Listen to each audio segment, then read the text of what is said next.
Good evening, everybody. It's time to get week 13 of season 25 here in the Simulation Football League started, and we will do it this afternoon here from the Thermoplex in Chicago as the Chicago Warriors play host to the Fort Worth Toros. Good evening, everybody. I'm Mike Daggs. With me in the booth, Gerald Smith, our stats crew, Corey Menner, and Rochelle Colston, along with Commissioner and producer Cameron Irvine. You are watching the Simulation Football League on the Virtual Football Network. Gerald, how you doing tonight, man? I'm doing great. And we have a game that these two teams do not want to fall into that column where you end up with a 6 in the loss column. Both these teams, this is the start of their playoffs right now, and they're going to have to definitely win, in my opinion, 7 games. Both these squads may have to win out. Agreed. For them to get into the playoffs. If they lose here, I do believe that they're done. 100% they have to win out. And when I say they, I mean either one, because to your point, 6-6 isn't going to get it done. You have to at least be 7-5, if not more. 7-5 is the best record either of these squads can get at this point. The playoffs start tonight, and it'll start with Fort Worth taking the football first in this one. And wow, what a kick. I told you it's the Windy City. Kick goes right out of the back of the end zone, and it will start at the 20-yard line. So the Fort Worth Toros last week, Gerald, they took on the Mexico City Aztecs on Monday night, a game that went to overtime. It was a really close one. Eric Price went 7 of 35 in that one, 252 yards, a touchdown, and a pick. They ran a lot of split backs last week. We'll see if they stick to that formula tonight. JZ Bacon gets the first touch. He had 10 carries, 28 yards last week. No touchdowns, only averaged 3 yards per carry. I think that run game is going to be critical. They got to get that going early. Yeah, look, and they are going to have to do it. Why? Because they need to get something going their way, right? And I do think this is a defense right here that they can actually run on.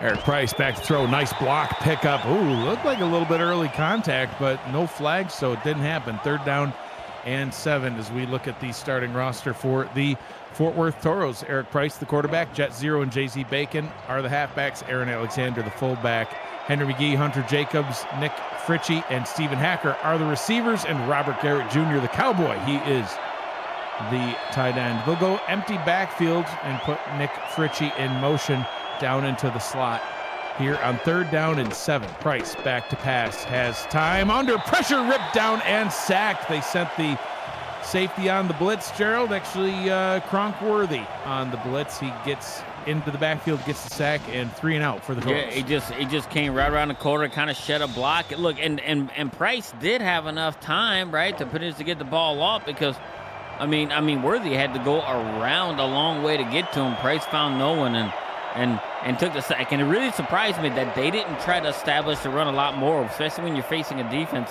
who allows 136 yards per game on the ground, which is second worst in the SFL. So I would have. Look, and they got a couple of good guys that can do it, and Jet Zero and JC Bacon. I mean, you want to try and establish that to just, slow the game down a little bit, keep the ball out of a high-powered, offensive, type attack. We know he can throw the ball down the field.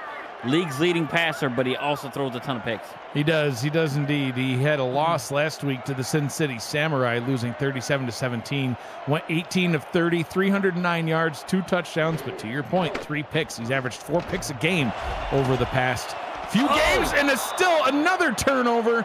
That time it was a catch, a forced fumble, and immediately the Toros defense pounces on it, and the Toros get it back just like that. Yeah, and I do believe that was a catch right there by the tight end, Paulie Truth, one of my favorite tight ends there. He took a hit, and next thing you know, he took a hit from a defensive lineman. No, it was Delaney Nash, the strong safety, with the forced fumble. That's the one who hit him there? Yep. Wow. He was up on the line and turned around and just smashed right into him, knocked the ball out, and now Fort Worth has a little bit of a reset for him right here, right? Like, let's try to establish that run and see if you can run on this defense.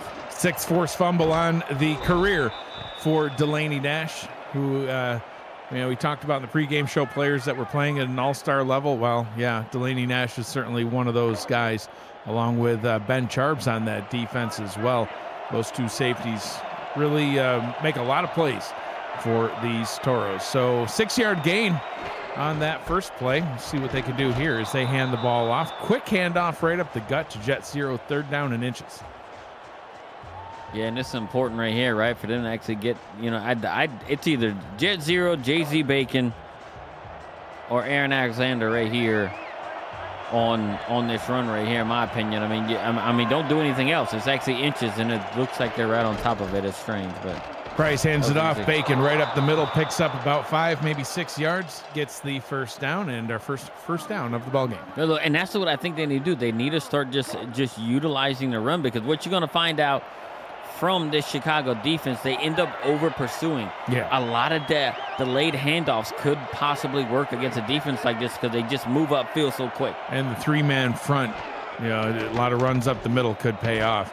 Pass to the outside nearly could have been a pick 6, Gerald. They tried to get that one down to Stephen Hacker. And listen, getting the ball in Stephen Hacker's hands always is a good option, but the defense read that one well. Look, and that was a little bit of a reckless throw right there, because it hit the defender, Derek Majors, on the back of the head. And, I mean, he wasn't even looking for the ball. He was trying to make the hit, but if had he been looking, he could have been still running. Second down and 10. Derek Majors, 6 interceptions on the season. Pass down to the bottom. That was caught by Hacker. 5 and spins. Tackled at the 1-yard line. First down and goal.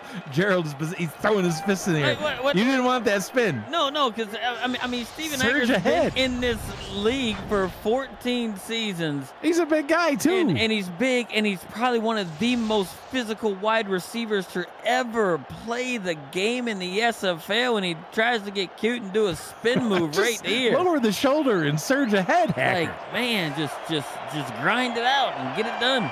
First down and goal from the 1-yard line. I formation with Price under center.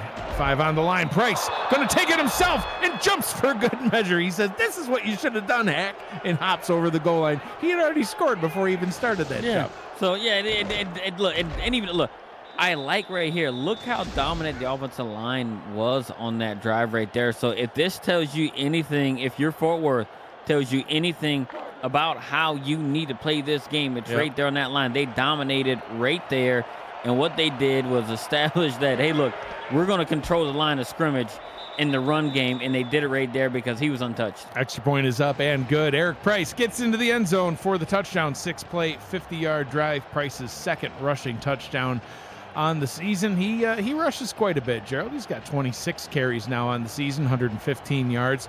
They like to use him in those short yardage type situations. And, hey, even when he got a guy like Jet Zero and JZ Bacon, even Aaron Alexander in that backfield, when the quarterback can get it done, may as well. Taking a little page out of the Chicago type playbook where the quarterback does a whole lot of running. We'll listen, we're going to see Ty Patak carry the ball quite a bit. He's got 76 carries on the season. That just totally eclipses 3 times over the carries by Eric Price. 395 yards. That's 17th best in the league. And I'm not talking about amongst quarterbacks. That's amongst all rushers. All rushers, yeah. He averages 5.2 yards per carry. That's second best of all rushers in the league. And he's got 4 rushing touchdowns himself. So goes empty backfield here. That doesn't even necessarily mean they're going to pass, Gerald. We'll see what they do on their second offensive play of the day. Patak rolls out, throws short one over the middle. That one's complete for a 2-yard gain. And, we always like to talk about points off turnovers. And you mentioned how Ty Patak throws a lot of interceptions. But so far, he's only thrown it twice, but completed that first pass. A nice, reliable tight end like Paulie Truth. But, man, Delaney Nash punched it out. And then Fort Worth got those points off turnovers right there. Nice pass up top is complete to John Fullerton. Moves the sticks for the Warriors. Look, and they're going to need more of that stuff right there. It seems like they're trying to, establish like a lot of the short passing and everything else. And, that one there was a little bit of kind of like a back shoulder thing, right? Because you got really tight man coverage and, being able to get it. But they're going to have to make sure, because even right here, Fort Worth is applying really good pressure on Patak right now. If he holds the ball on, a little bit longer, he could be looking at a sack. Play action for Patak. Has time, finds his target deep down the field. That one is caught, complete to Bobby Tarantino. And that'll be another first down for the Warriors. Patak's the quarterback. Caleb Giffis and John Fullerton, along with Bobby Tarantino, are the wide receivers. Dean Jackson, Paulie Truth at tight end. You've got Jackie Jones, Jess Fullerton, Galarza, and Finney Flex, Rick Ross, and Robin Mono at the offensive line position. So solid offense, except a lack of any sort of high caliber running back. That's why Patak gets a lot of it done himself. I don't understand it, but look, they've gotten, the wins so far. Yeah, I mean, 4 wins out of Yeah. it, but it's like, man, they just kind of collapsed a little bit. They got to, and I think it is because lack of the run game. Pass over the middle. That one is complete. Wally Truth gets it all the way down inside the 10-yard line, and first down and goal is there, testing this Fort Worth defense and finding success so far. And it was really, really quick. They're getting down there, dude. And they're doing it like right over the middle, right? So they're finding themselves wide open. And they know the assignment, right? Matt Tynes says, "Hey, look, man, we're gonna throw. We don't care who knows it. We're gonna throw it." Ty's gonna roll out. He's gonna stay in the pocket. If he sees something he can run down the field with, he'll do it.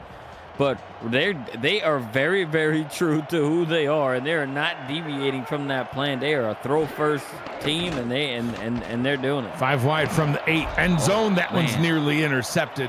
Went into the hands of Tavius. Excuse me, no, that wasn't Tavius Gordon. That was Aiden Davis, who got his hands on the ball, was not able to haul it in. On the defensive line for Fort Worth, Jerry D. Gahn, Jeff Gagne, Luther Gond, and Hendrick Callahan. Jasad Grackleflint, Jeff Spicoli, those are your linebackers. Tavius Gordon, Adam Leach, Aiden Davis. The corners, Ben Stone, Zion Waddles, Ben Charbs, and Delaney Nash are the safeties. It's a stacked defense, especially in the secondary. Second and goal from the 8. Play action again. Rolls out, throws end zone, and that one's batted down. Climbing that ladder, Ben Charbs. With the pass deflection. See, and this is where it gets real interesting. So when you're this close to the end zone and you're passing the ball, everything just bottles up. We talk about it all the time. You throw it over the middle. That's where most of the guys are at. And I mean, these last 2 plays, right? You had a Fort Worth defender get a hand on the ball.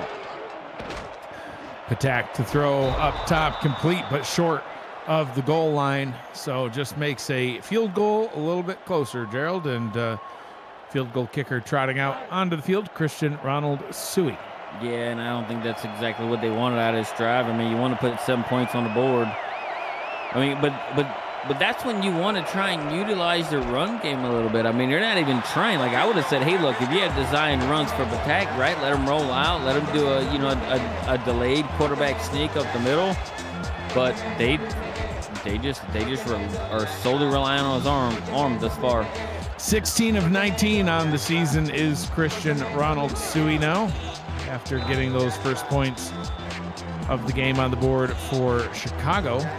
Fort Worth now leading 7-3, and they'll get the ball back to start their third offensive possession. That one goes about halfway into the end zone, taken out by Henry McGee, who breaks the tackle, gets it up to the 26-yard line, and that is where the Toros will take back over on offense. Eric Price, 2 of 4 now in this one. Gerald, he's got completions to Henry McGee, who just had that kick return, and Stephen Hacker, who had that big 33-yard catch, almost getting down to the end zone, but decides to do a pirouette or something. Yeah, I don't know, man. Like, sometimes I don't know. It was like, oh, hey, mom, look at me moment, right? Like, that's not nice. But it's like, look at me spin. You gotta push that.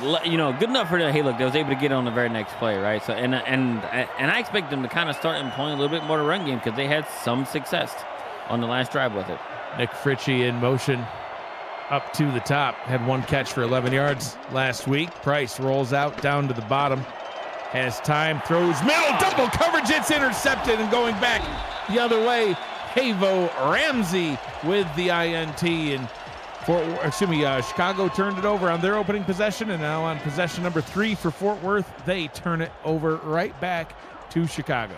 Yeah, and it was, one of the, top 8 fewest turnover teams in Fort Worth, throwing right into what is the strength of this Chicago defense. You don't want to just keep passing like this. You want to actually just try to run on them, right? Because what you're doing there is, if you're running on them, you're putting them in an uncomfortable situation. Make it a second and medium, and then a third and really short.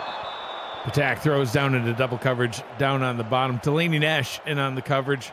Is able to break that one up, and I couldn't agree more. got to try to keep it clean, especially when you know that you've got a good shot in this one at having your defense get some takeaways against a team like Chicago that averages 4 interceptions a game over the past 3 games, and haven't thrown a pick yet, but they did throw that one that was, forced fumbled out and recovered by Fort Worth. So great start in field position for Chicago. They start at Fort Worth's 34-yard line. Quick pressure on its way, and that one, man, just fitting that one in, getting it out to Caleb Givens. Yeah, look, what a throw right there. He just dropped it right in there. Threw it right to a spot where right over the defender's head there. He was able to grab it for a first down. And I don't know, man, Chicago's looking like it. I think we were talking, like a little bit off air a little bit. I mean, we almost thought that this could be like boom or bust. And so far right now, Chicago and what they got cooking seems like it's booming right now. Mad scientist. Oh, wow. Oh, how did he miss that? Adam Leach went for the pick and missed, and that sets up Chicago with a first down and goal complete to Bobby Tarantino. You'll see it right here. Oh, just missed. Adam Leach, 6'4". If he was 6'5", we'd be talking about a whole different thing right now. Man, that could have went a completely different way, but it didn't. And now they're sitting at the 3. Run it here. Ty Patak says, you got it. Runs into the end zone. Touchdown, Chicago. And we've got 2 touchdowns in this one, Gerald, both in the hands of each team's quarterback. Yeah, and look, and this is what we got here. This is also the second touchdown that was scored off of a turnover. Fort Worth got one off of a turnover.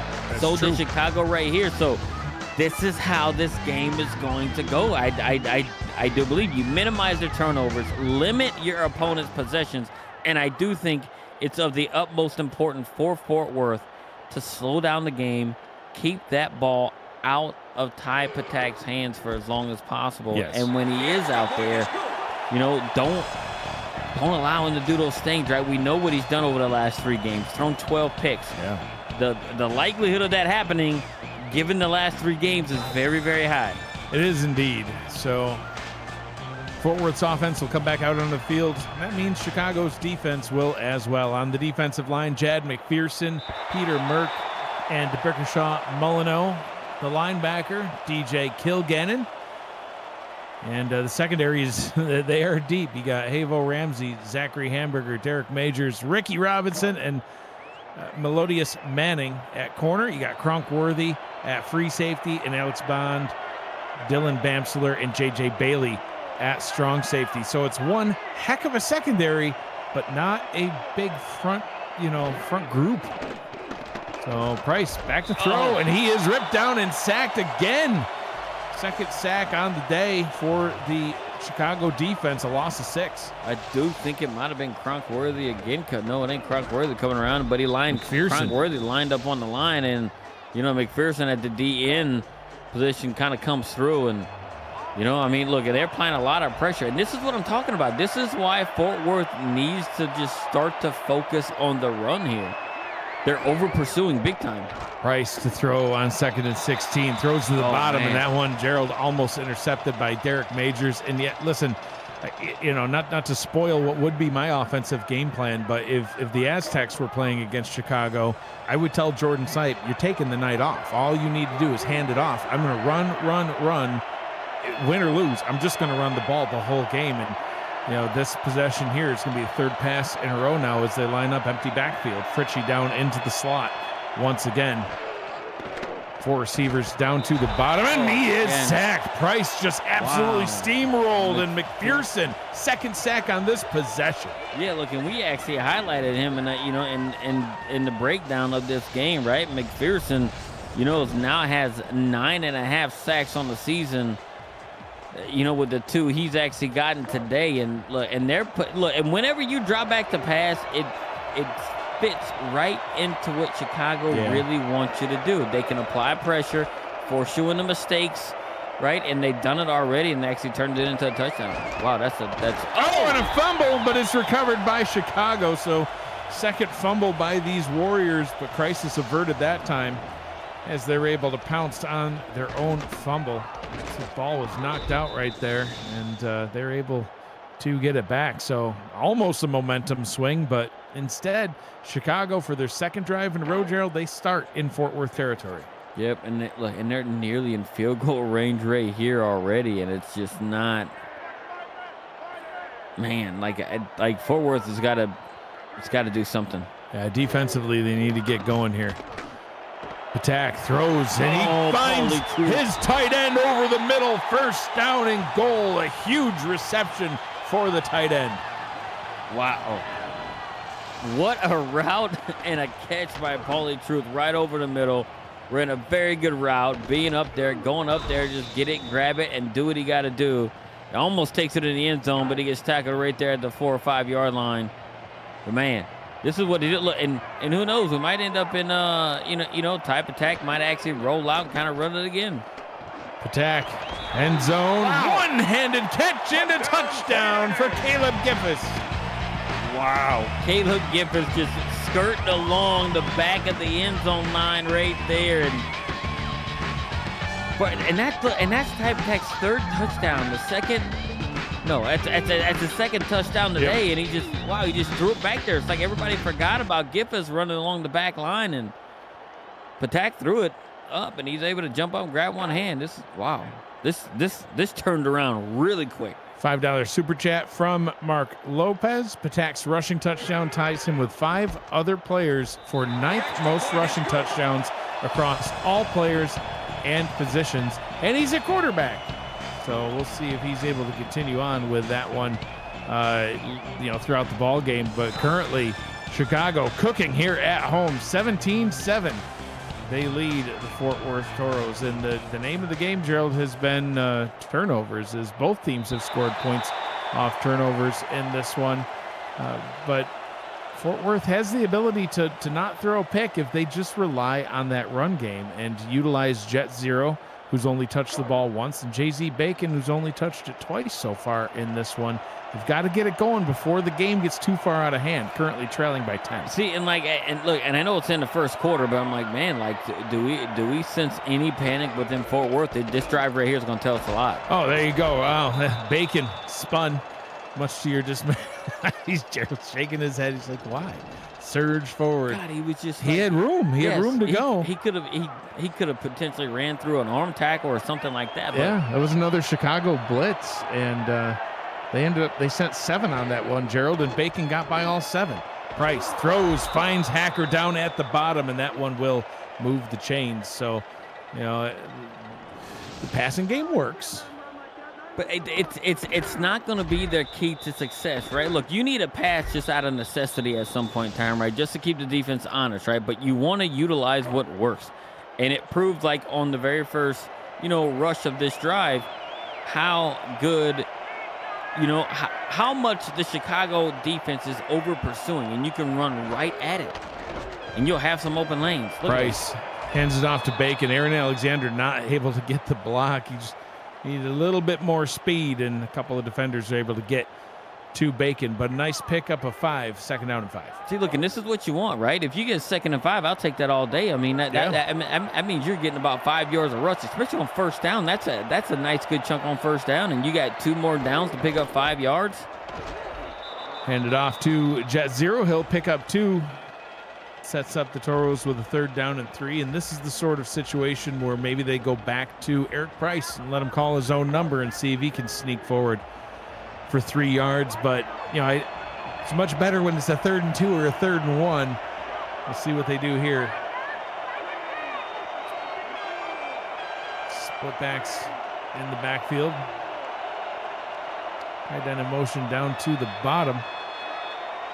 You got to run right at this defense. You got to go up the middle. I'm going to hand it off straight up to Aaron Alexander. Give it to that fullback. He crosses midfield. And, yeah, absolutely. Because, listen, even with this defense, when you have a short yardage situation, you watch Price hand it off. There's only a 3-man front. Look how open the running lanes were there for Aaron Alexander. And they were playing man. So you got to think about it, too, like from a matchup type standpoint, right? Depending on your personnel out there, the defense sometimes is going to match it, especially if they're playing man, right? They have to shift certain ways. The middle was wide open.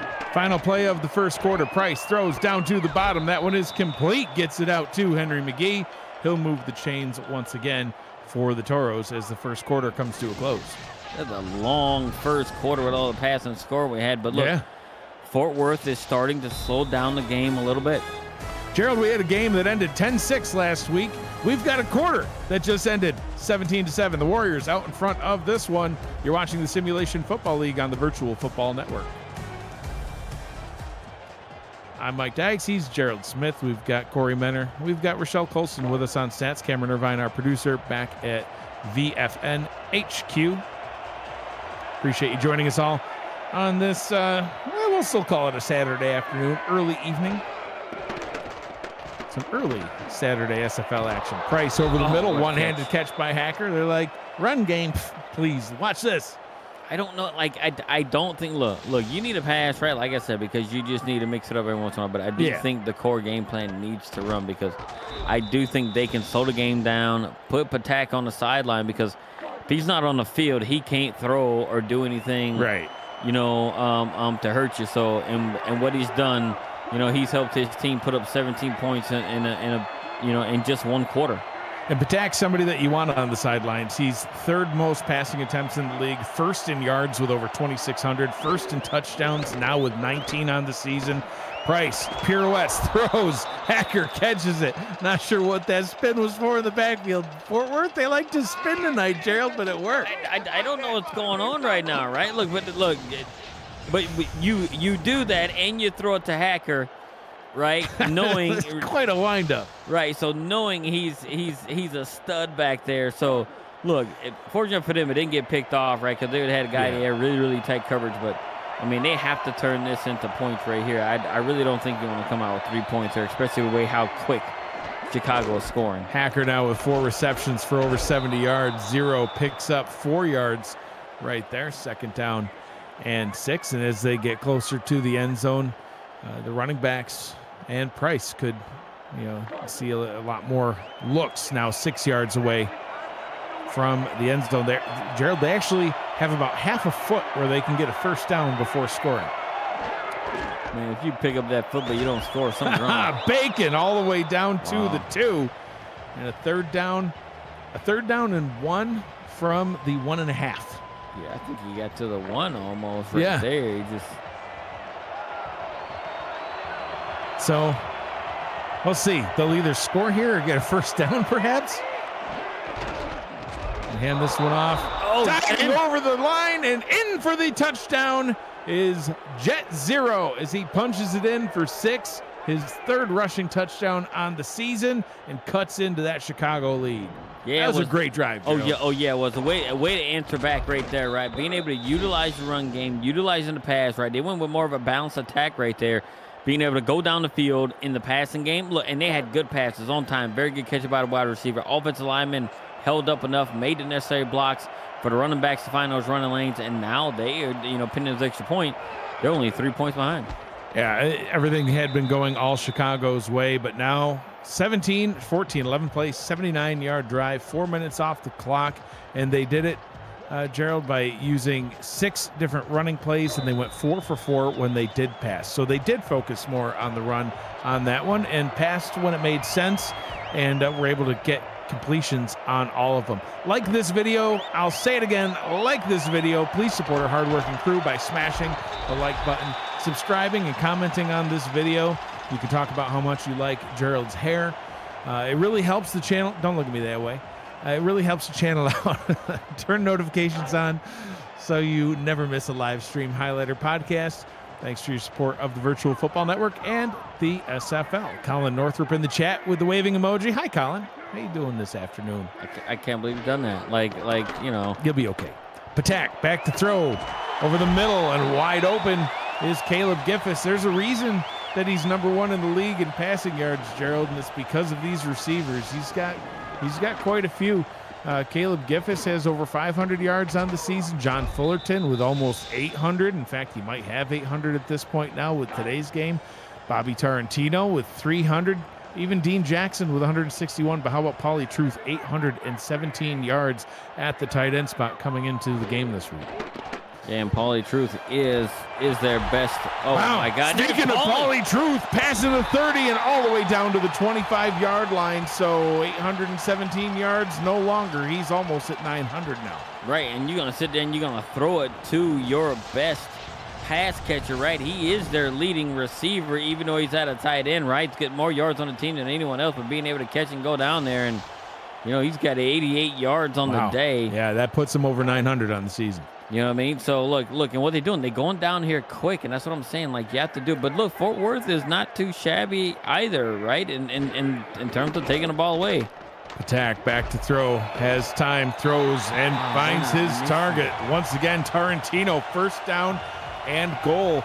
This Fort Worth defense is just getting absolutely carved up, Gerald. Chicago has scored on every possession except for one, and that was the one where Delaney Nash forced the fumble. Yeah, so look, and that's the thing. Look, if they're going down and score, like, how can you keep pace? If you're Fort Worth, can you really keep pace with an offense that's scoring quickly and fast? I just don't know. First and goal from the 5.5. Patak looking, rolls left, decides to take off with it, stumbles and gets hit. Tripped over his own guy, Gerald. I think he's going to have a conversation with him. Tavius Gordon with the tackle. Yeah, and that's they looking. I don't know, like, look, and we know Patak is really, really durable in the first place, right? So he's durable. He's used to getting hits, right? He's one of the higher rushing, quarterbacks in the league. It's just, man, I just don't want my signal caller doing that, but he's taking it again. Yeah. He's wide open. Patak calls his own tackle. number. Yeah, touchdown saving tackle by Jerry D. Gond. He goes, I've seen this on film. Gets out to the side, gets Patak just short of the goal line, 3rd and goal. Man, I thought Patak was going to basically walk it in, but Jerry D had no quit right there, just tracked him down and was able to pull him back in. That's a rare day you can chase down Patak from behind, especially when you're a 6'5", 325-pound defensive end. Quarterback sneaker right here. It's Guy's got wheels. Patak under center, hands it off, and he is stuffed. First run of the day for Tyrone Wheatley. And Grackleflint says, I don't think so, sir. Sits him down at the goal line. That's incentive money right there. Chicago says, no, it's not. They're going to challenge the play. Gerald, they're going to lose this challenge. He wasn't even close. He wasn't even close. And I don't know. Grackleflint just blew him up. He sure did. And that's why you pay a man who knows how to run the ball, right? Like you were better off keeping him into Patak's hand, rush, doing a bootleg. You just destroyed him. I wanted to see that a second time, but let's see what the ref says. The play does stand, so Chicago will be forced to be charged with a timeout, and they're going to be forced to kick a field goal. Ronald Suey coming back on for the Warriors, and a great defensive stand for the Toros on that one, Gerald. We just talked about how they're getting carved apart. And, hey, when push came to shove, he had a touchdown-saving tackle by Jerry D. Gond, which was incredible. And then Jashad Grackleflint, not only does he have one of the most fun names to say in the SFL, but he had one of the hardest hits I've seen all season. Oh, yeah, he actually blew that guy up. He's like, this guy is not real. I'm going to smash him. Oh, yeah, pay the man because that's incentive money, a third down stop inside the 2.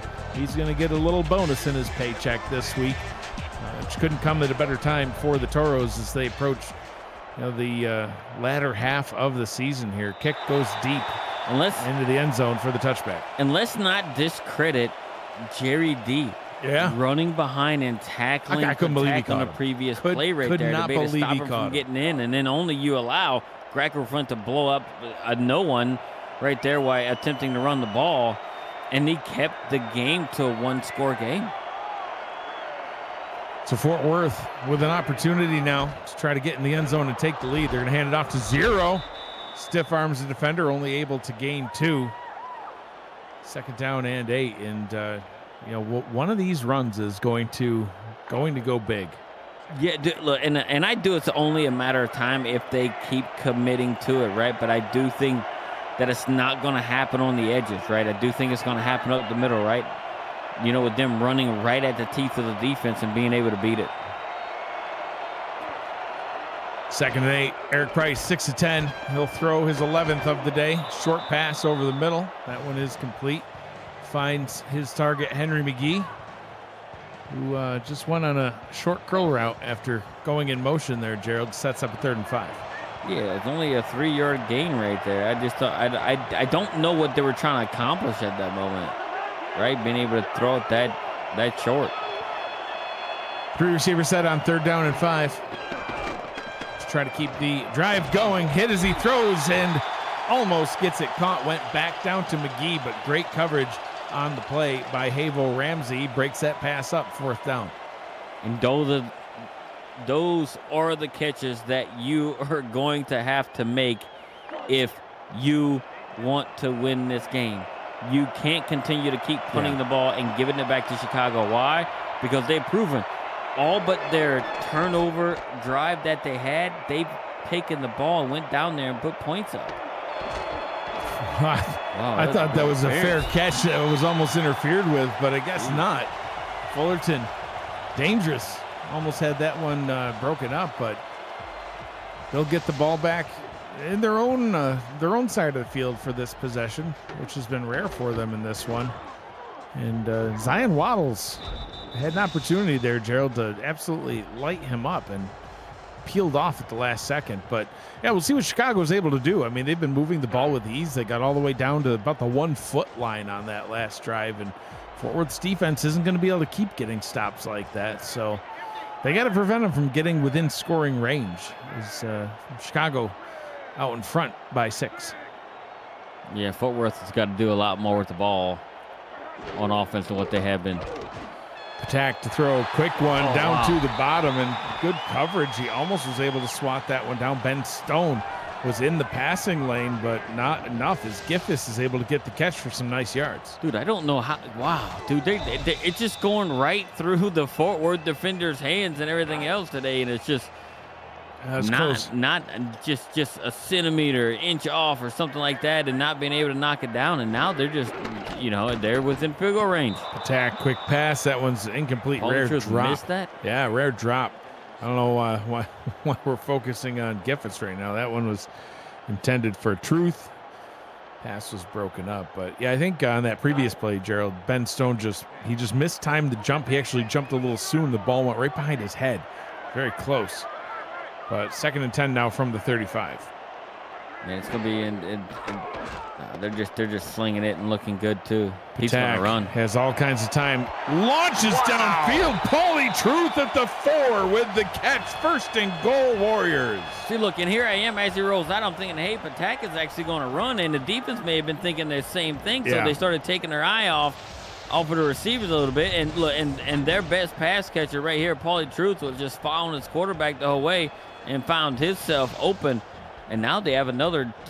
They're at the 5 again. Truth with 119 receiving yards already. Ty Patak, 15 of 19. He's got over 250 yards.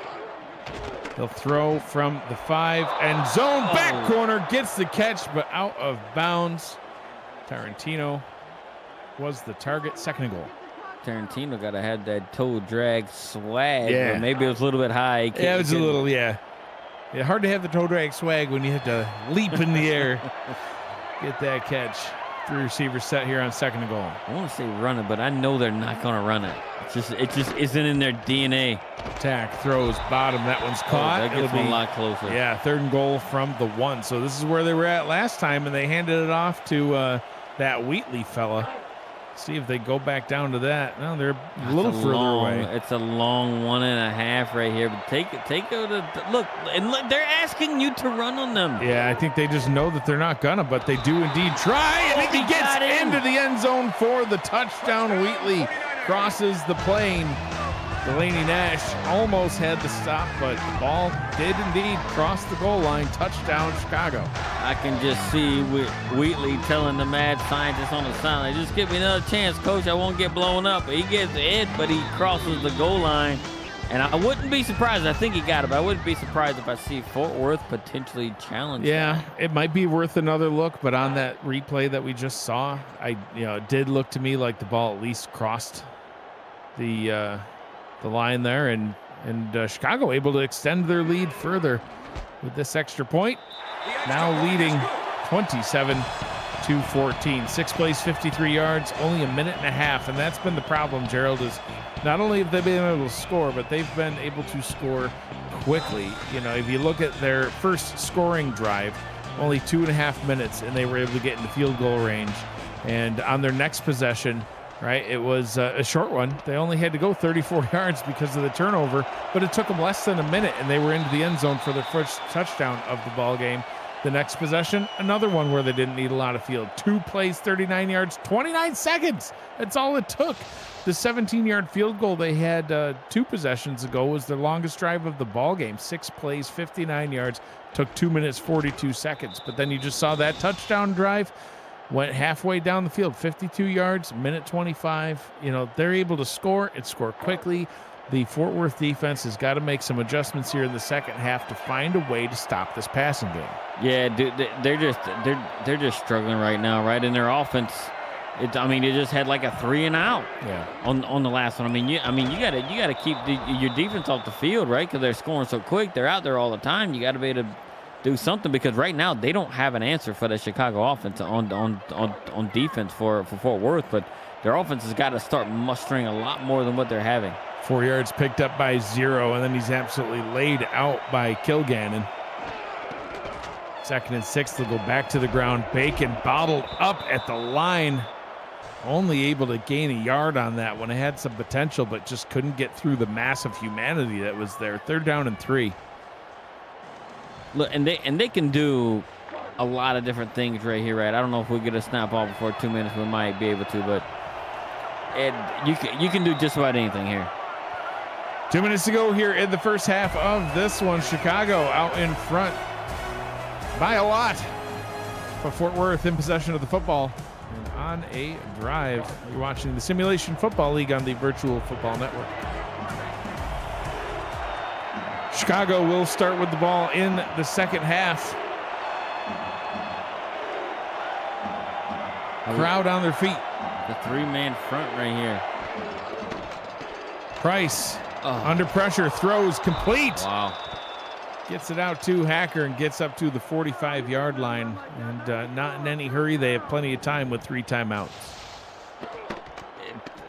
Price was on his way to getting destroyed, but he's able to get in there and see right when Hacker makes his cut and gets himself just a little bit open, right? And when you throw it to Hacker, look, you can throw it to that man, and he'll make every attempt to make himself open. But he had over 100 yards in the first half last week. It's crazy.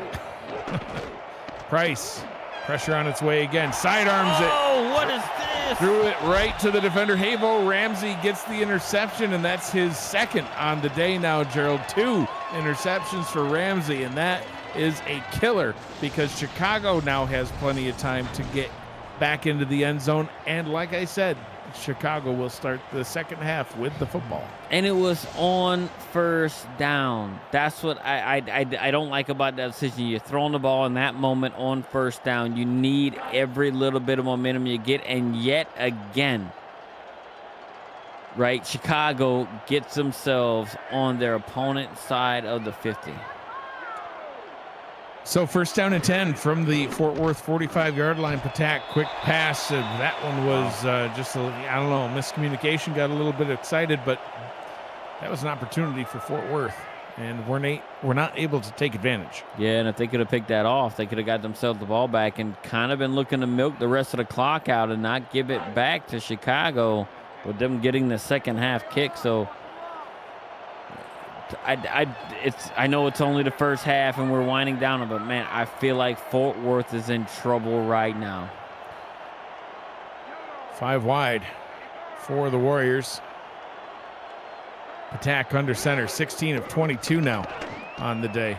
Throws it, and it's intercepted. Delaney Nash gets it back for the Toros, and now, like you said, Gerald, they could milk the clock, or they could try to see if they can get some points. See, and that's why you put Delaney Nash right there, the linebacker spot, to kind of keeps himself covered, because guess what? He can cover that stuff, right? He's got a ton of interceptions on his career already. So, I mean, you put a guy like that there, and he's going to have his eye out, right? Almost like spying on the actual quarterback and being able to do it. So Delaney Nash is, that's his 50th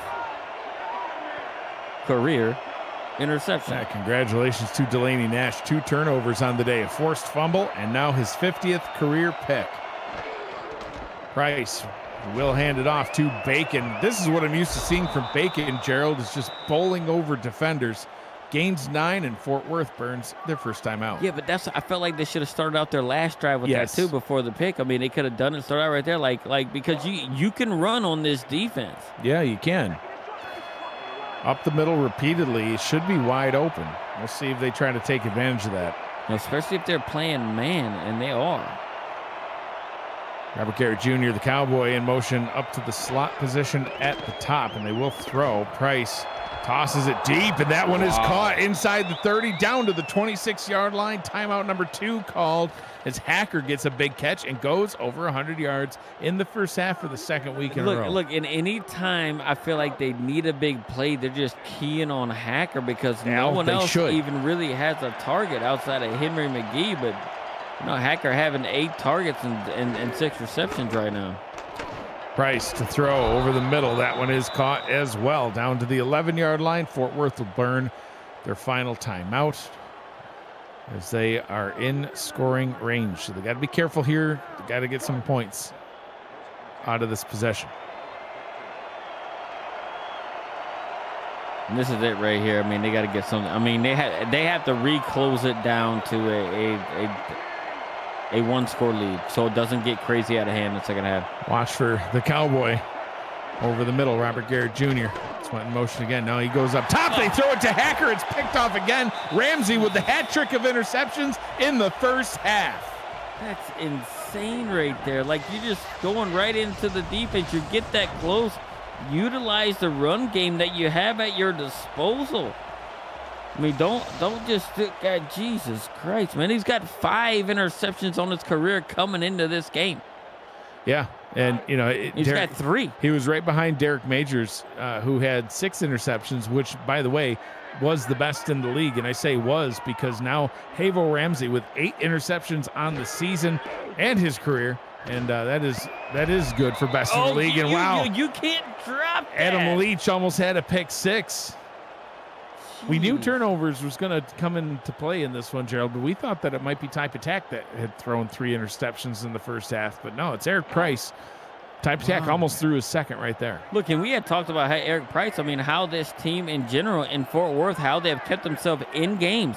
It's actually limiting the amount of turnovers that they actually do right here. But guess what? They got 3 right now. It's insane right now. The pass to Pauly Truth over the middle is complete. 3rd down and 6 as the clock continues to roll. 2 timeouts remaining for Chicago, none for Fort Worth.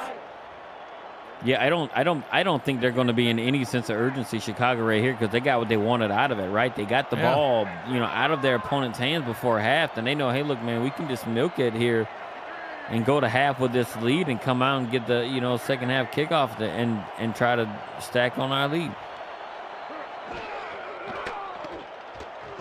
Attack to throw up top. That one is caught for a first down, and that might be all she wrote here for the first half as Tarantino gets the completion, tackled and bounce. Clock continues to roll. And they are not missing either. So, you know what I mean? So when a ball gets thrown to that area, they're picking it up. Even contested catches as well, right? They're actually grabbing it, pulling it down. Really, really tight, tough hands. 0-0's on the clock. First half is in the books. 2 quarters down, 2 remain here from Chicago as the Warriors out in front in this one, 27-14. We'll head to the halftime stats and some snapshots of the first half. Gerald, your thoughts on the first half, and who do you think the first half player of the game will be? Look, I do think it's going to be Type Attack. It's got to be, right, with the things that he's doing. But you have to think about it. Like, I think we had talked about it right off air that, hey, look, we think this is going to be dictated by Chicago one way or another. It's either going to be Chicago having a lot of turnovers and losing the game, or is it going to be Chicago actually doing the things that they're doing and actually, doing what they're doing right now? So, with a 13-point lead. So it's Chicago one way or another, and they're doing it. 18-26, 281 yards, and a passing touchdown. Oh, don't forget, he also has a rushing touchdown. Type Attack is your halftime player of the game. We'll get the second half started right now. I'm Mike Dykes. He's Gerald Smith. We've got Corey Menner, Rochelle Colston with us on stats. Thank you both for being here and giving us all this information to reference. Cameron Irvine, our producer, back at SFL HQ, VFN Studios, if you will. Chicago starts the ball here in the second half. Maybe they'll take to the ground here in the second half, Gerald. I doubt it. They're not gonna. I was just seeing what you would think. Doubt it. I don't think doubt it. No, it's a no. Yeah, nah. They're not. How many rushes they have on the day? Tex got 3. Yeah, they handed it off to that Wheatley fella twice. Yeah, 5. And they've thrown it 28 times. Buku times. Buku times. See, man, we're implementing all sorts of different languages and cultures here. Yeah. Sí, señor. Wow. See, I just know yes. Habla, no habla. Hey, Dios mío. I don't know what that means. It means, oh my goodness, effectively. Oh my, well, there you go. Wow. They did come out running. Run number 6. Ay, Dios mío, indeed. What do we know? Coming out right with a pitch play at that, too. Yeah. That's something you don't see every day out of the Chicago offense, but coming out, throwing out a huge wrinkle, and now they probably think Fort Worth's wondering, like, what are they doing? 3-yard gain on the pitch. Second down and 7. Patak to throw. That makes more sense. Oh. Never mind. Patak runs, slides, just shy of the line to gain. 3rd down and inches. He just, like, right when I don't get it. So, right when they start their slide, right, which was, he obviously started his motion to slide, started before that. But we see fumbles where the ball comes out before they hit the ground. Patak going to try to run for the first down and gets it. Slides safely, holds on to that one, and moves the chains.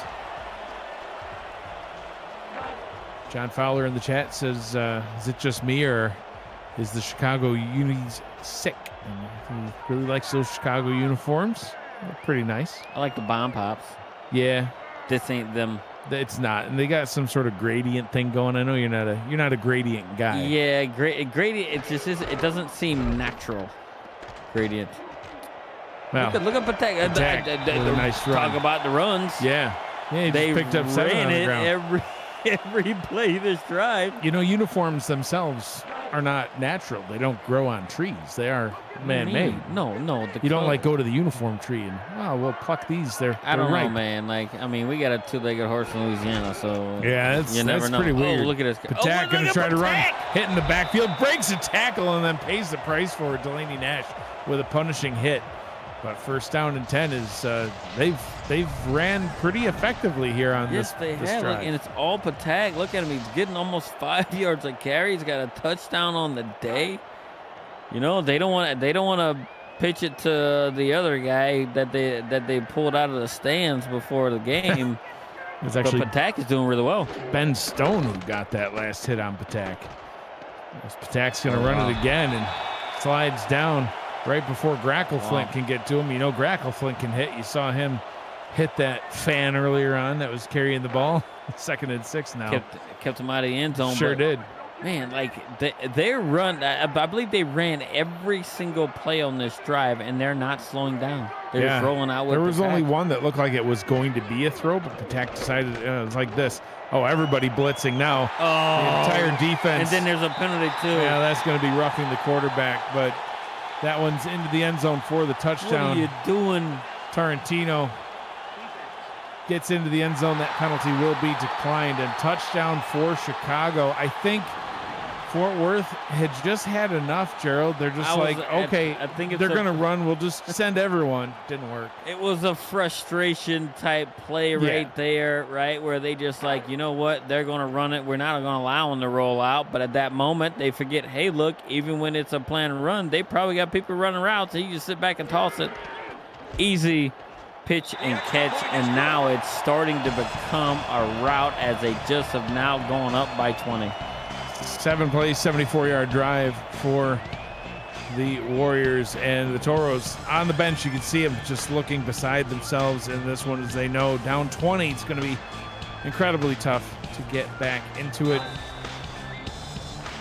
They will get the ball to start this their first possession of the second half. See, and we actually talked about it too, because guess what?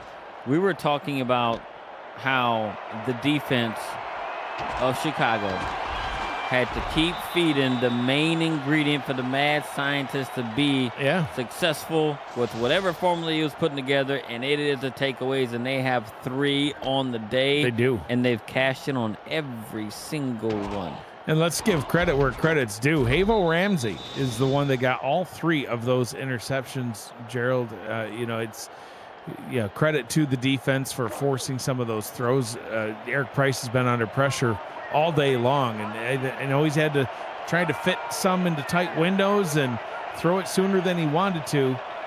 But 3 interceptions for Havo Ramsey. Came into the day with 5 on his career, and trying to match that career total in one day. Going to start off with a jet zero run. Zero trying to get to the outside. He just ran about 15 yards. Gerald gained 2. Yeah, and now just because of they've shown no way of stopping Chicago, you're forced to almost pass right now, right? Because they got 34 points up and you're down 3 scores.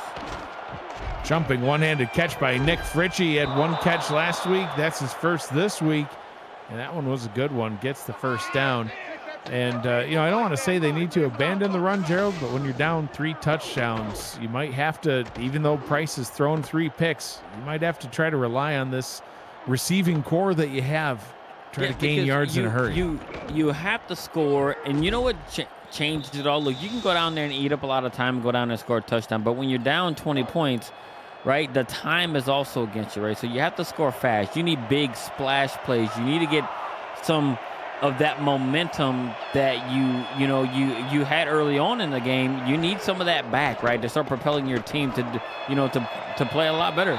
Price into triple coverage, trying to force it to Hacker, and that's something that you can't do. There's got to be somebody else open.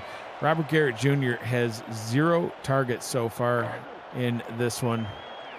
You got to get your tight end involved. And that's what I was talking about, right? When breaking down, this game in Fort Worth, like it's like sometimes Haiti look great, and sometimes it's like, oh, hey, I don't know, I don't know what they're missing. Pass over the middle is complete to Hacker. Yep, 3rd down and 3 coming up. Now you could go down to the ground to try to pick up the 3, or see if you can catch them napping and throw it over the middle. Man, it's just. Honestly, I don't know what I would do. Well, look, I'd run it up the middle. I'm seeing a 3-man front run right up the middle, right here. And Price is going to take it himself, but he's short. 4th down and inches. Gerald, they got to go for it. I think I'm not sure they're gonna.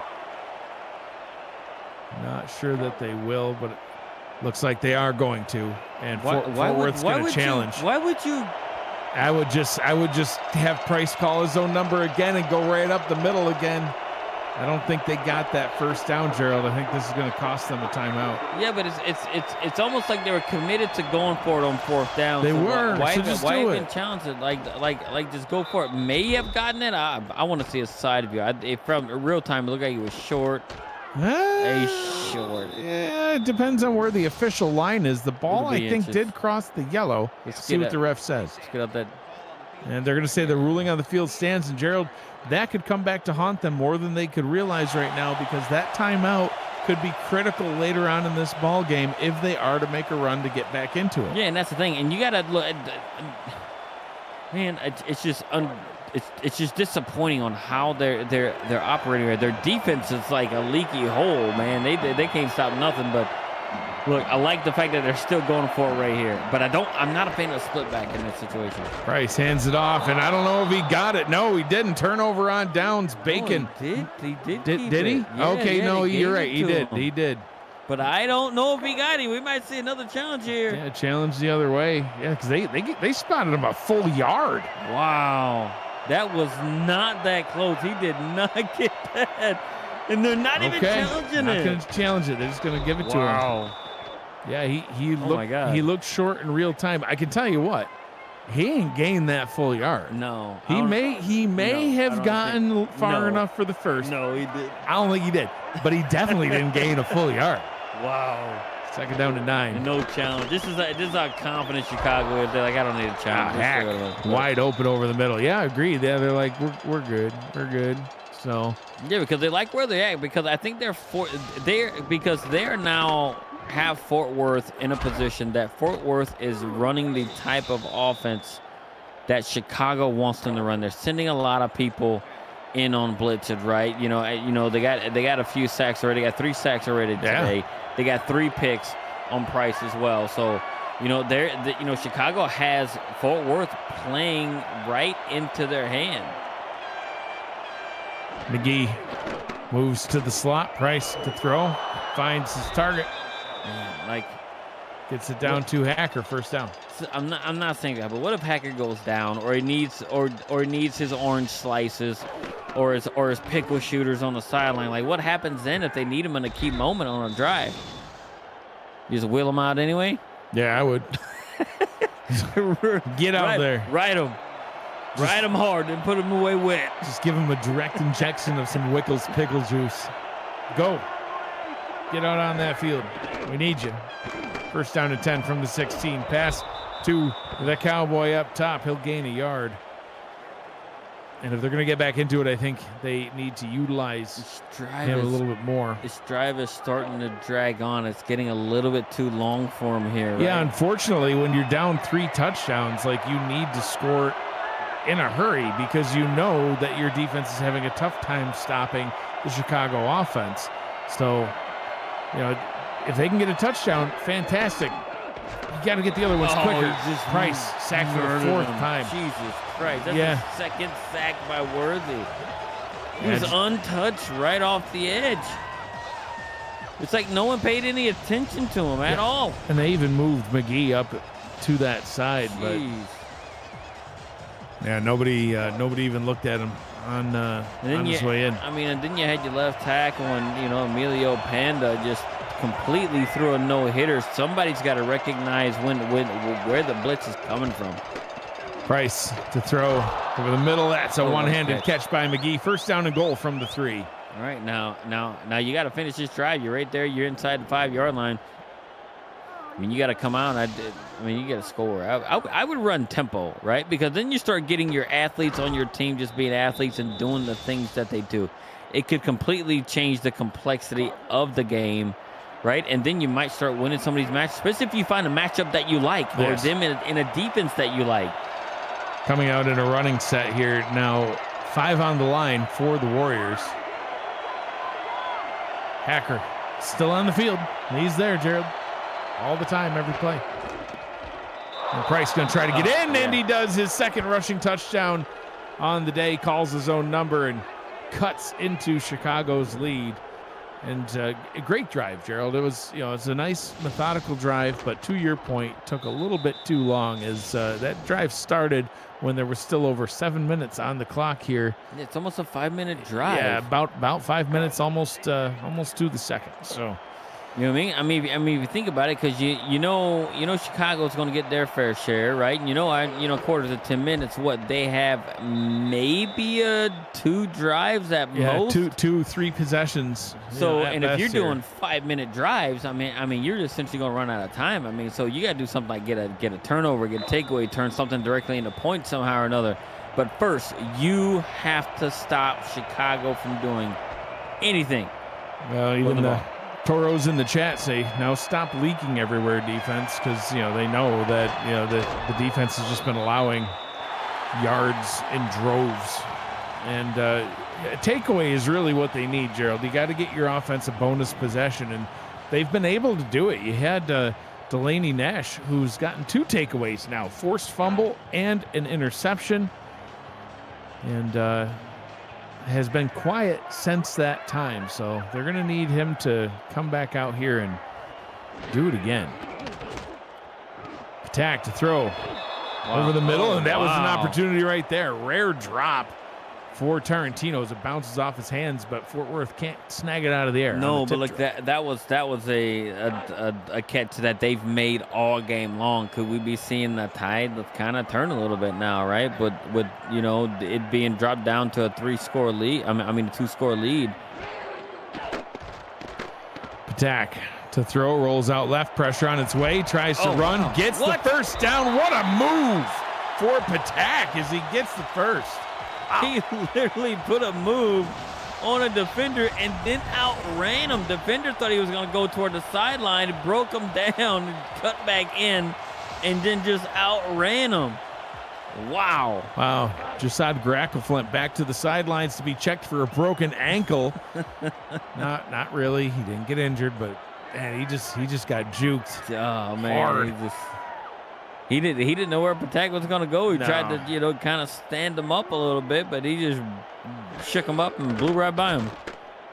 Patak on first down, throws middle, finds his target wide open. Caleb Giffis into Fort Worth territory. Go the Warriors. And they're getting chunk yardage so fast. Huge yards. So look, and they're in a span of what, 3 plays here. They are now within field goal range, fringe field goal range for their kicker right now. Look at Giffis. Yeah, 6 for 77 yards. Gosh.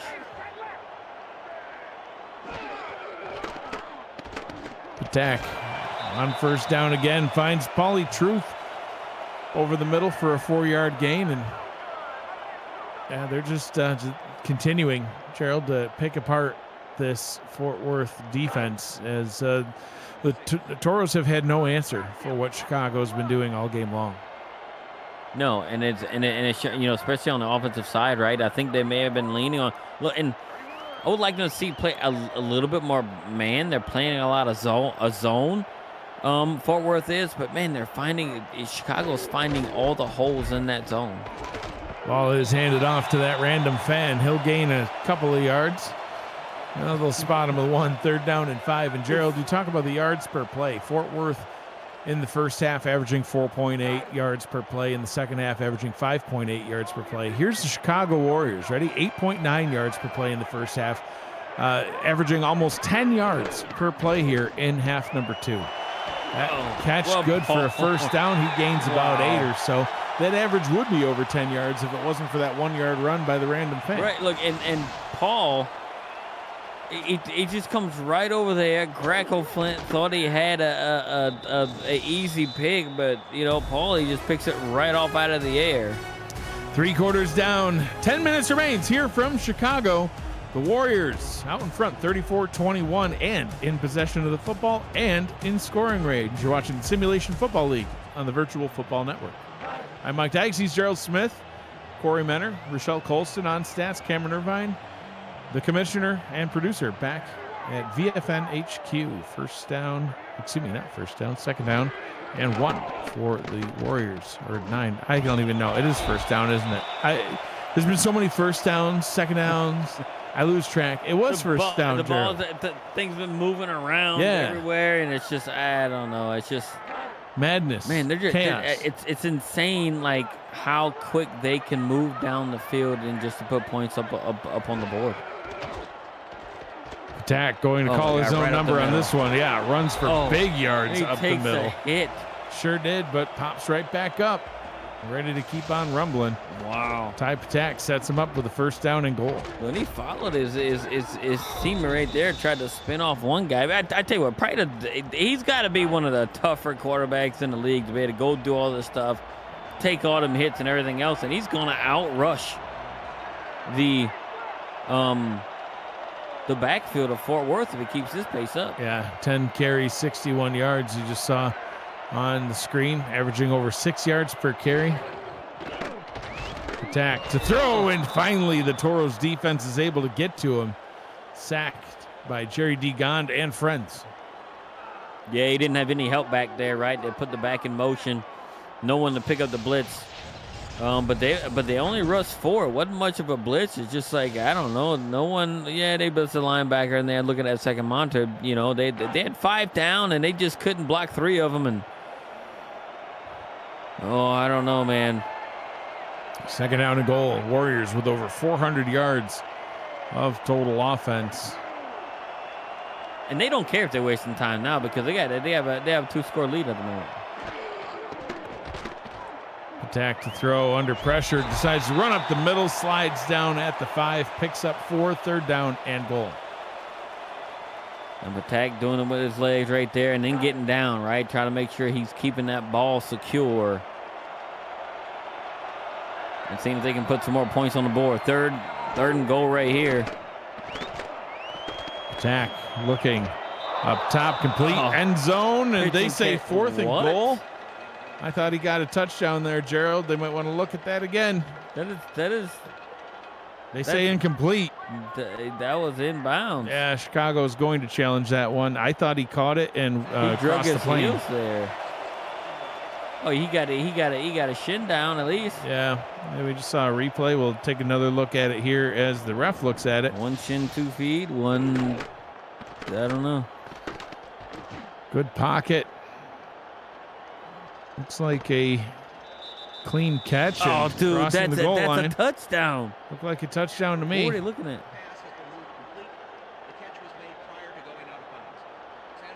And it is indeed overturned. Chicago gets the catch.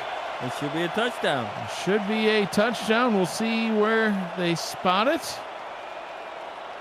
And they do indeed call that a touchdown catch to Pauly Truth. Wow. So Ty Patak now with 3 passing touchdowns, 1 to Caleb Giffis, 1 to Bobby Tarantino, and now Pauly Truth with 150 yards even and a touchdown reception. Chicago, the route is on now with over 40 points. And Chicago on that drive, long drive for them, over 4 minutes of game time, right? And we talked about it, right? If Fort Worth wanted to try and win this game, they had to do something like a 3-and-out, make a quick turnaround for them, but instead they just allowed Chicago to just drain almost 4.5 minutes of game clock right off. And we know what Fort Worth's last drive was. I was it was nearly just going to 5 minutes. say, 5-minute drive it took them to score last time, so they're going to have to try to throw quickly, but Eric Price already with 3 interceptions thrown, now trailing by 20 once again. Chicago puts up over 40 points for the first time this season. They haven't done it since April, back in week 14 of season 24. They had a 41-14 victory over the Queen City Corsairs, and you surprised to see the run here? It's almost like Fort Worth says, okay, we're just not going to get it. Let's just go get out of here with it's almost look, I understand you have a game plan, right, that you need to stick to and execute and everything else, but it's almost as if they're just like, hey, look, hey, they just took it to us today, and we just don't have what it takes. Chicago, under the Warriors brand, has only scored 41 points twice in their history, and that was both last season, Week 7 and Week 14. The Week 7 game was a 41-14 victory over Oklahoma City. So they've done 41-14 twice. Obviously, the Toros have put up more than 14, so it won't be the largest margin of victory unless they end up scoring again. But Hacker with a rare drop. Plenty of time to put more points on the board, though, Gerald. 7 minutes remains, and you know that Chicago's not going to slow down. They had, in season 22, they had a 52-17 victory. That was under the Seattle Nemesis brand, still the same franchise. That was against your Revs. Was it against my Revs? Yeah. What did we score? What did we score? 17. Oh, yeah, we were bad. Yeah, that's not good. No, it's not good. Don't know what happened. We mailed it in. Yeah. Believe it or not, that wasn't even the most points ever scored by Seattle. They had a 62-31 victory way back in season 21 over Denver.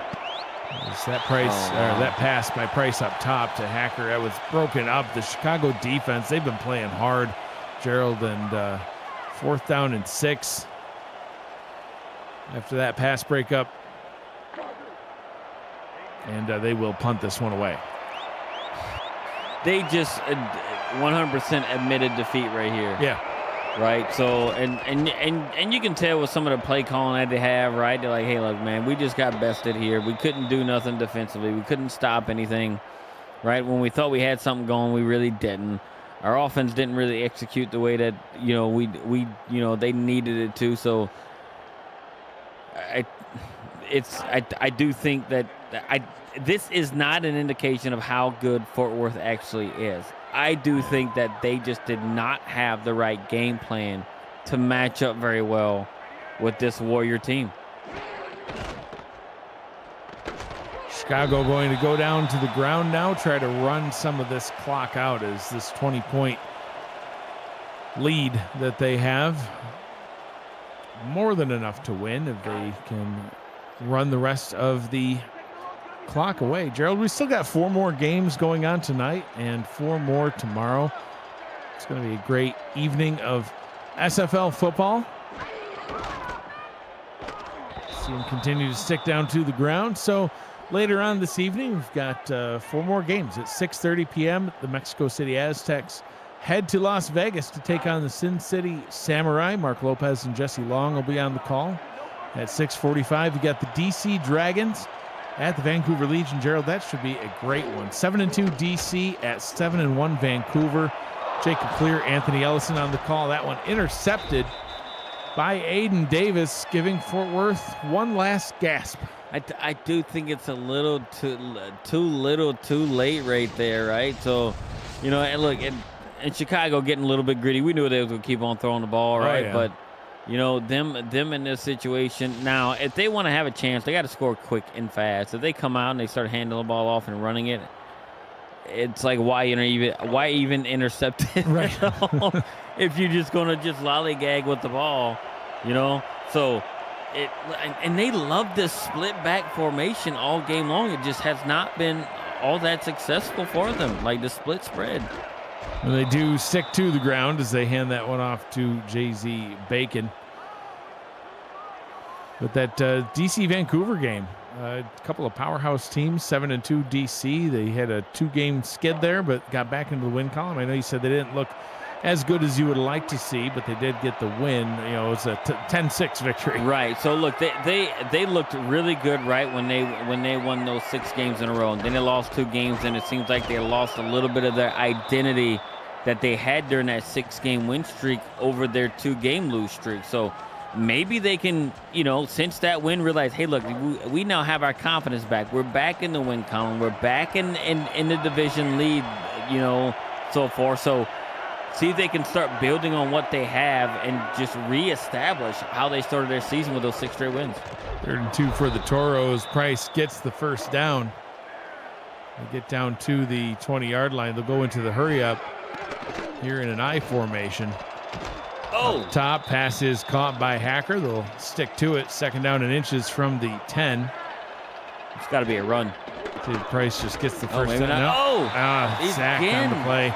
Yeah, we've seen him sacked by Worthy. Yeah, Crunk Worthy just flying into the backfield multiple times throughout this one. Price up top, Hacker end zone touchdown, and that was a quick score. Cutting into that lead, and Fort Worth can continue. Listen, Chicago's not going to be able to help themselves, Gerald. They're going to keep slinging that rock, and Patek is known for throwing picks. He's got 2 already. So they challenged a crazy play early on. Fort Worth did. Yep. They lost the timeout. They did. So how much could potentially impact? Because now they close it down to a 2-score game, right? Are they going to onside it, or are they going to kick it down? Right, here we are. We're just north of 4 minutes left in the game, and only took a minute and a half of game time off. I do think you onside here. Let's see what they do. Or is that something you don't advise on? Yeah, they're gonna. So 68 combined points. I knew this one was going to be an offensive explosion. As Chicago a little slow. Kicks it right to McGee, who able to return it for a little bit. And so it's definitely going to come down to, can Fort Worth get another takeaway? Even if they do run, we've already seen a forced fumble by Delaney Nash. And he's no stranger to creating forced fumbles. So the Toros aren't done, but they have to get a takeaway. You cannot allow any more points. Yeah, look, and they have to or stop. I mean, like any points, like you just mentioned, any points by Chicago, they're done. Attack running. Look at them. God, that was the time to just hit him and strip it. I was waiting for that one to come popping out, Gerald, but he gains 9. And clock will continue to roll. At 9 p.m., another pair of games get started. Arizona at Washington, another fantastic game tonight. 6-3 Arizona at 5-3 Washington. And Queen City at Baltimore at 9:15. Should be a good one as well. Patak, he's going to run himself on this one. Gets the first down, gets it into the red zone. Now 3 minutes, 20 seconds. Clock continuing to roll. Brandon Walters, Jesse Long on the Arizona-Washington game, and Jacob Clear, Anthony Ellison calling Queen City at Baltimore on Sunday. An SFL 4-pack of games will get started with Carolina and Charleston in one of the best rivalries in the SFL right now, plus Los Angeles and Oklahoma City. You got Pittsburgh, Albuquerque, and Houston, Lexington. Coverage starts at 6:30 p.m. Eastern Sunday. The SFL lives on the Virtual Football Network. 8 more games to go here in Saturday and Sunday. And, of course, you've got the Monday Night Spectacular. So, hand it off. All right, so while we see this thing die down a little bit, now, who are the top, in your opinion, top 3 teams not called Mexico City that could make a championship run right now? Houston. That's you're just going one. Houston. Was outside. You want all 3? Houston, Vancouver, Pittsburgh. I can get with that. I do think that Houston, I think, is by far That's the a gimme, right? the top team, and I think Vancouver is going to be right with them. They were in it last season. Right. So, and then, Pittsburgh, the way that they're playing right now, and they're on this huge win streak. They're just playing rock solid football. Right. Man. And I mean, you can look, are they the hottest team in football? I don't think they are, because you got Houston. Right. But could they be considered the hottest team? Yes. 2-minute warning here in Chicago.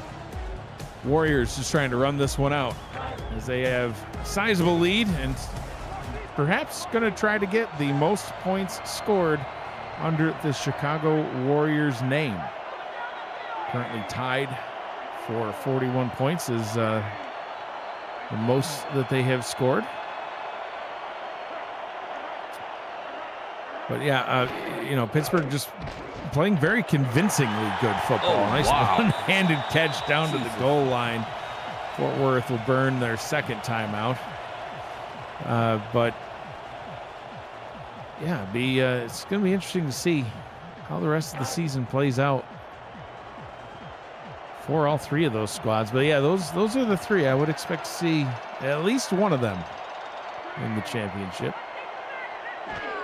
Yeah, look, and I don't disagree. Like, the way things are going. Attack bouncing off defenders. Gets into the end zone. Touchdown Warriors. An extra point pending. 48 points, the new highest scored for the Chicago Warriors. Just playing pinball back there. Dude, he got hit by what? You got 1 guy, 2 guys, right? 3 guys. And these are big guys. These are guys who are known for getting a lot of sacks. And that alone just sums up what Fort Worth has been about all game long. Just bouncing here, bouncing there. Didn't know where they, needed to sit. And give credit to Chicago for creating a game plan that had Fort Worth just ping pong all over the place with no direction. 48-28, the lead now for Chicago. As Fort Worth will take back to the field. Let's talk about Pittsburgh a little bit more. Currently at 6-2, they take on Albuquerque this week, Gerald, a game that both of us picked Pittsburgh to win, even though it's in Albuquerque, because that whole, Albuquerque never loses at home thing is a conversation that can pretty much be ended now. They've lost twice at home this season. And Pittsburgh's a team that, could definitely take them down. Now, Albuquerque's not a pushover. They do have a losing record. They are still going to be a tough opponent. Speaking with Corey Menner, off the air, he said he knows it's going to be a tough game, but he thinks his squad is ready for it too. So we'll see what they're able to do. And then, next week gets, maybe even more challenging. They're still on the road. They head to Arizona. That'll probably be one of the biggest tests of the season. And then they go back home to Pittsburgh.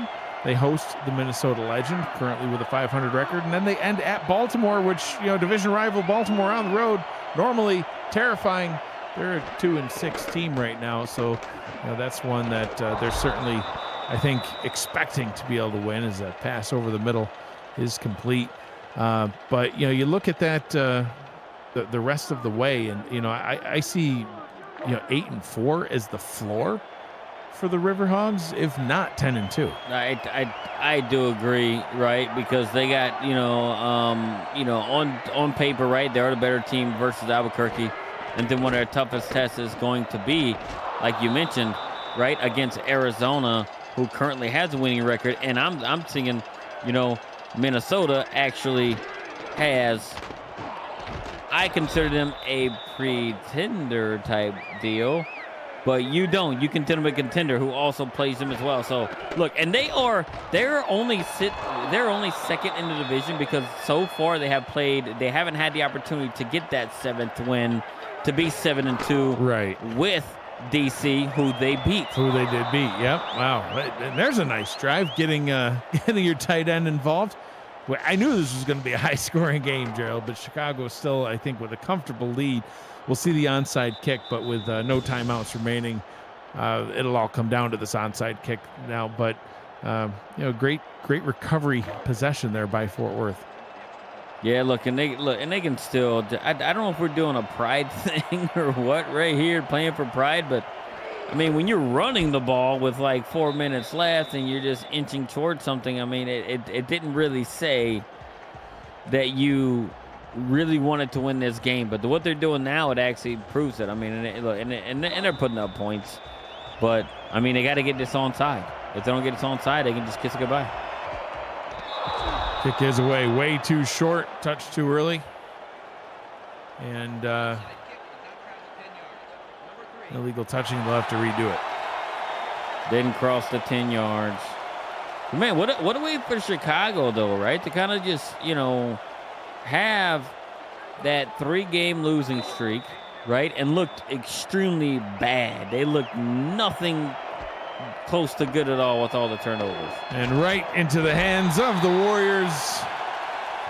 It'll just be a couple of kneel downs, and Chicago will get out of this one with the win, and that'll bring them back to 500 on the season, Gerald, and keeps them in that playoff hope. For Fort Worth, now 3-6 on the season. There's still some games left to be played, 3 in fact, but 6-6, even if they win out, probably won't be enough to get it done. So look, will Fort Worth play spoiler for someone? I do agree. They're going to spoil something for someone as the season starts to come to a close. But for Chicago, they are going to have to win. They've won this one, right? So they're going to have to win 2 more, I think, for them to have a very legitimate shot of getting into the playoffs. Well, look at the rest of their schedule, though. Back-to-back games against the Renegades on deck. Oh, Lord. So, Chicago about to go to 5-5. Could they get to 7-5 with a performance like this against a team that struggled all season long? 2 weeks in a row, once at home, once on the road? Yeah, I think they could do it. But we all know, right? A win is a win. It is. But how many times in tiebreakers it comes from the strength of victory? Yeah. Your SOV. If you're beating a bad team, then you beat the bad team twice. Right. You get 0 credit for one of those wins. So True. It's it's not helping you out. Yeah. It actually can hurt your victory. You've got Denver out in front in that Central Division, and Minnesota up above them as well. But Chicago making a case for them to be up top of the Central Division as the season continues to roll on. Fort Worth will fall to 3-6, and Chicago will improve to 5-5 in their highest scoring game as the Warrior brand. 78% conversion on 3rd down by Chicago. Next up for Chicago, they will go back home and host the Chicago Predators and Charleston Predators, my bad. Chicago will be on a bye week and then, take on the Oklahoma City Renegades 2 times. So 4 more games coming up next. 4 more tomorrow, 1 on Monday. This has been a presentation of the Simulation Football League on the Virtual Football Network. Chicago wins it 48-35. For Gerald Smith, Corey Menner, Rochelle Colston, Cameron Irvine, and Matt Wilson, who's always with me in spirit, I'm Mike Dykes. Thanks for joining us. Be kind to one another. Always choose happy. Have a great night.